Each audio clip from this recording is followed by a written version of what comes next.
Pour cette mission, nous n'avons pas encore fait la restitution au comité directeur qui nous a envoyé. Et une fois qu'on aura fait la restitution, nous ne manquerons pas de faire un point de presse pour votre information. Sachez tout simplement qu'il y a un partenariat que nous avons scellé avec Yanga. Nous avons tenu à voir aussi leur façon de travailler et nous avons échangé. C'est l'essentiel que je peux vous donner à ce jour. Non, pas vraiment, parce que bon, on n'est pas très liés là-bas, mais ça me fait rire l'organisation du football congolais par la Linafoot. Ça me fait vraiment rire. Alors, quand vous parlez du Conor, ben, regardez les cinémas qu'ils nous ont fait pour la Coupe du Congo. Personne ne peut être content de ça. Donc, une chose est certaine, nous jouons dans un championnat où les organisateurs ne sont vraiment pas à la hauteur pour organiser un championnat qu'il faut. Vous dites au moins que nous sommes allés en appel, on attend le retour.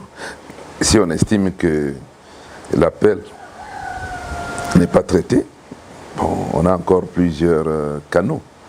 Et on n'a pas encore épuisé toute la procédure. On fera ce qui est nécessaire. Mais ce qu'il faut retenir, c'est que la Linafoot organise le championnat pour le compte de la FECOFA. La FECOFA organise la Coupe du Congo. Donc bref, les deux sont dans la même mouvance.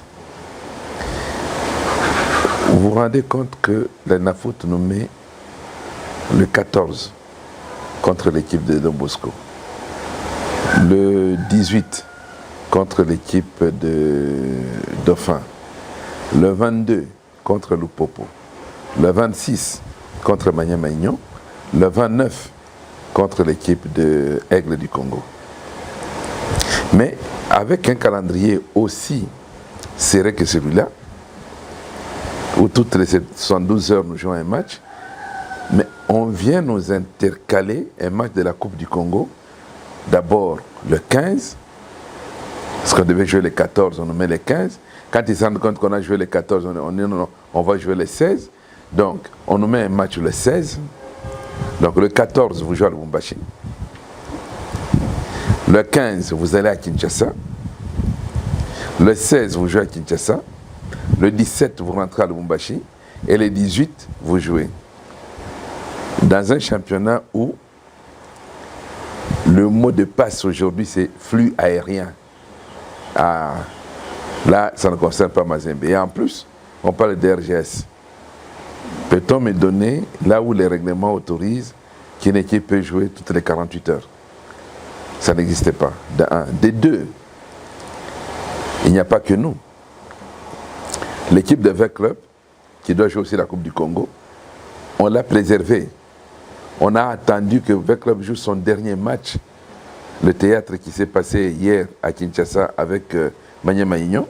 Une fois qu'il a joué son dernier match, c'est maintenant qu'il peut commencer à jouer la Coupe du Congo. Donc, vous voyez qu'il y a 2 poids et 2 mesures.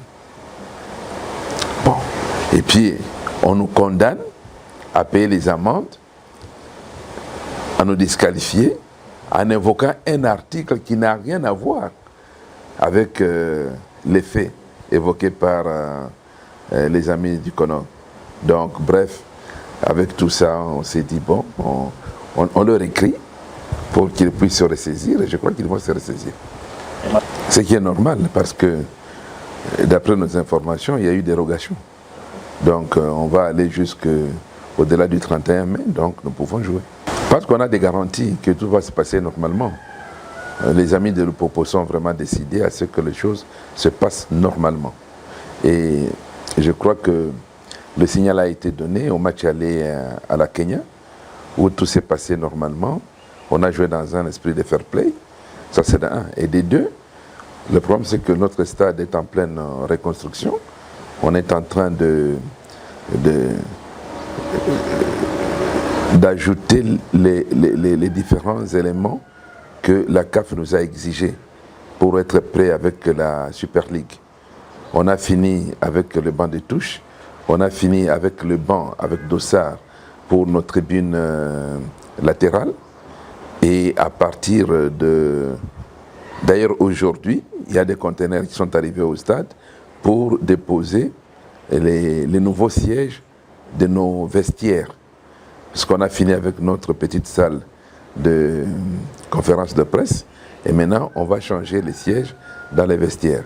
Donc on est en train de travailler. Alors si pendant ce temps, il y a casse et tout, bon, l'Al Foot bloque les recettes pour pouvoir réparer et ça va aller de l'avant. Mais je ne suis pas très optimiste, mais je suis réaliste. Parce que les amis de Lupopo ont sensibilisé aussi leurs supporters pour que tout se passe bien et qu'on ne touche pas aux infrastructures, qu'on joue le match et je crois que ça va se passer normalement. Le numéro 1 de la province, nous l'avons vu pour lui dire certaines choses que vous, la presse, vous ne voulez pas évoquer. Nous lui avons dit, on a regretté le fait que le numéro 1 de la province n'a jamais soutenu l'équipe de Mazembe dans la campagne africaine. Alors que les gouverneurs qui l'avaient précédé nous ont toujours soutenus quand nous jouons la campagne africaine. C'est pour le bien, entre autres, de la province. Le numéro 1 de la province, nous lui avons dit qu'il y avait des difficultés avec les matchs qui se suivaient pour pouvoir aligner sur le plan matériel. Il nous a promis son aide. Et le numéro 1 de la province, on lui a demandé de sorte que quand il y a des rencontres sur s'il y a des rencontres, que ces rencontres soient sécurisées. Voilà ce qu'on a demandé au numéro 1 de la province. On n'est pas parti rencontrer le président de Lupopo. On a rencontré le gouverneur de la province du Haut-Katanga. Alors je ne vois pas pourquoi on peut parler d'alliance. Il n'y a pas d'alliance. Il n'y a aucune alliance. Mon cher ami, quand les autres vont chez les... En fait, il faut quand même reconnaître que les équipes du Katanga sont soutenues par la province pour leur match de la Lina Foot. Soyons quand même assez honnêtes pour reconnaître certaines choses. Donc ce qui fait que ce n'était pas aussi important que ça. Et quand vous regardez maintenant les calendriers qui étaient donnés entre autres à l'équipe de Mazembe, que nous sommes en train de poursuivre aujourd'hui, non, ça demande un accompagnement. Et cet accompagnement est là. Vous savez, nous on ne refuse pas de traîner les autres avec nous. Ce serait d'ailleurs une bonne chose qu'on puisse avoir un point de vue commun pour revendiquer. Et effectivement, on l'a fait, mais pour le cas présent, c'était Mazembe qui était vraiment en difficulté, et Lupopo aussi s'est joint à nous pour dire, écoutez, moi aussi, et c'est comme ça qu'on a dit, bon, les deux, comme vous êtes là, venez, on va vous recevoir. Ce n'est pas qu'on a fait une demande commune, ainsi de suite, non. C'est le protocole qui a rapproché les deux équipes pour aussi gagner du temps aux responsables, qui n'étaient même pas à Lubumbashi. Il était à Kinshasa, quand il est arrivé, il nous a reçus directement. Vous savez, un match Mazembe-Lupopo n'est jamais facile. Quel que soit l'état du club et des deux clubs en présence. C'est un derby, c'est un match qui oppose deux grands clubs de ce pays, et chacun y va avec sa détermination. La première des choses, nous appelons les supporters que le match, au dernier coup de sifflet, se termine comme le match de la Kenya, c'est-à-dire dans la sportivité, et que les arbitres terminent leur match au milieu du terrain, que les joueurs se saluent entre eux, que les dirigeants se saluent entre eux. Là, il n'y a pas de problème. C'est tout à fait normal, c'est ce qu'il faut vraiment, vraiment encourager. Qu'on soit dans ce fair play. Et quand on est dans le fair play, ce n'est pas qu'on a conclu une alliance contre nature, ainsi de suite, non. En ce qui concerne le résultat, il y a 3 résultats. Mais malheureusement, sur les 3 résultats, Mazembe n'est crédité que d'un seul résultat. Donc Mazembe doit seulement gagner. Parce que si Mazembe ne gagne pas, il aura favorisé Lupopo en faisant match nul ou en se faisant battre. Alors, mais si Mazembe gagne, là on dira, il n'a pas favorisé Lupopo. Mais c'est aussi, mais connaître aussi la force de Lupopo. Parce que ce match, nous y allons, on accepte les 3 résultats. Vaincre, partager le point ou les perdre. Mais le TP Mazembe part, et c'est le message à nos supporters, avec la seule envie, l'unique d'ailleurs, de gagner ce match parce que nous devons terminer le championnat sans la moindre défaite. Il y a 2 de nos adversaires directs V-Club qui a été battu à l'aller comme au retour. Il y a Maniema qui a été battu à l'aller et qui attend sa défaite au retour. Et il y a le Popo qui a résisté à l'aller avec ces cadeaux venus du ciel qu'on lui a donnés et qu'il a marqué. D'ailleurs, je vous dis, il ne faut pas rire, le but qui a été marqué, moi j'ai attaqué le sec Dona Moulongoy parce que dès que le match a commencé, M. a disparu. Il est parti parce qu'il avait un deuil. Il n'a pas assisté au match. Mais il paraît qu'il avait une télécommande. C'est cette télécommande-là qui faisait avancer le ballon, qui faisait arrêter et qui a fait que le gardien a un peu glissé, ainsi de suite. Et puis,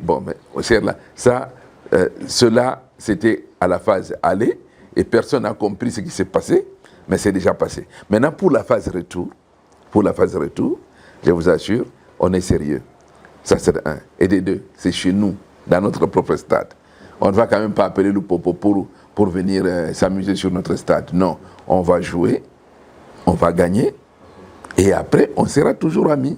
Il n'y a pas de problème. Nous, après ce match, on va aller à Kindu pour battre Maniamegno. On va rentrer ici pour battre Aigle. Alors, si Lupopo capitalise ces points-là, tant mieux pour lui. Mais dire que Mazembe va laisser Lupopo, ce n'est pas correct. Et ça, c'est un manque de respect aussi pour Lupopo. Nous respectons tous nos adversaires.